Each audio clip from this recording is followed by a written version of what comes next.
पापी दुष्ट अंधकारामध्ये असणाऱ्या लोकांना त्यांनी प्रकाश द्यावा, त्यांनी ज्योती द्यावी. येशू ख्रिस्तावरती विश्वास ठेवणारा जो असतो त्याचं कुठलं नाव, त्याचं कुठलं धर्म किंवा त्याची कुठली जात कधी बदलत नाही, पण त्या माणसाचं जीवन मात्र बदलतं. बायबल हे आपण इंग्लिशमध्ये बोलतो आणि पवित्र शास्त्र हे मराठीमध्ये बोलतो.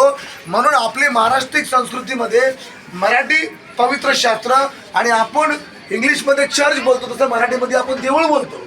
आता आम्ही पण प्रार्थनेला जातो, पण आम्ही देवळात जातो. देऊळ म्हणजे इंग्लिशमध्ये बोलतात ना चर्च, त्याला देऊळ. त्याला काही इटा चुन्याची गरज नाही. एखाद्या घरात जरी आम्ही थांबलो येशूच्या नावात तरी त्या ठिकाणी प्रार्थना सुरू होते. येशू ख्रिस्त हा शांतीचा देव आहे, हा कुठल्या धर्माचा कुठल्या जातीचा देव नाही. आणि येशू ख्रिस्त ख्रिश्चन कुटुंबात जन्माला कधीच आला नाही. बायबल जर नीट वाचलं, कारण मी वाचलंय अखंड बायबल म्हणून बोलतो, जर बायबल वाचलं तर येशू ख्रिस्त ख्रिश्चन लोकांचा देव नाही. तो जो त्याला मानेल त्याचा तो देव आहे, जो त्याला सांगेल त्याचा तो देव आहे.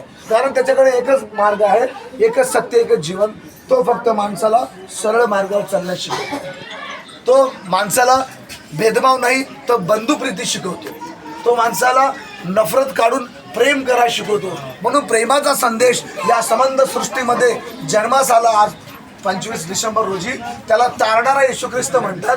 म्हणून अखंड वर्ल्डमध्ये, पुऱ्या जगामध्ये ख्रिस्त जन्म उत्सव म्हणला. काही लोक आहेत दारू पिऊन धिंगाणे करतात, फालतुगिरी करतात, त्याच्यामुळे येशूचं नाव बदनाम होतं, देवाचं नाव बदनाम होतं. पण हे त्याच्यातले नाही. आपण पवित्र शास्त्राला